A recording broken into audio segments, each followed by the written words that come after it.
It's that time again for me to go over my 5 least favorite films I saw this month. And again, these are not necessarily new releases, just films I watched over the past 31 days. And just because a movie is on this list, it does not mean I do not like it. It was just one of the ones I would be least likely to recommend or revisit. But like and follow for more film content like this, and let me know your least favorite films you saw this month. I was hoping to find an underrated gem with this one, but for me, it didn't quite reach that level. A group of criminals found themselves caught in the middle of a war between monsters of the day and monsters of the night. As a low budget film, I expected this to still be bloody, but also kind of kooky and crazy intentionally. And it was all those things to a certain extent, but I was still rather bored overall, as none of the characters were particularly amusing, and the attempts at over the top action didn't really hit that mark either. The first Megan surprised me as I don't love it, but I enjoyed it more than I expected.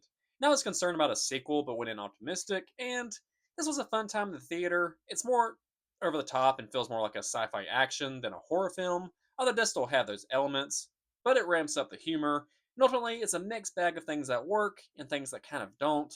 It's not boring, but it's not the most rewatchable either. I saw Karate Kid Legends on vacation at the beginning of the month, and it's an easy popcorn movie. I think the creators realized they didn't have to try too hard to give us something unique and new. The name is still very popular, and I like the lead character. You have Jackie Chan and Ralph Macchio.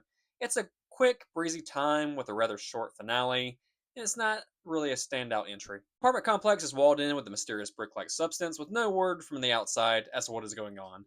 This was a really cool idea, and they do try and build up some of the characters, which I respected, but the payoff isn't really there. I feel like they were stretching this to make it a feature length film, and by the time you get to the end, when you have all these questions, don't expect it to give you any particularly exciting answers. And last but, well, least, is the one film I saw that I absolutely did not like, and that is Popeye's Revenge. Same shit, new day of me giving these childhood record films a chance, and I have liked some of them.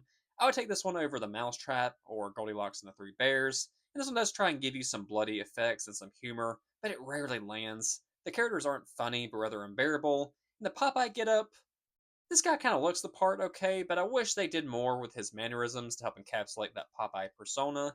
I think it would have made for a far more entertaining movie. Anyways, that's my list. Let me know your thoughts in the comments.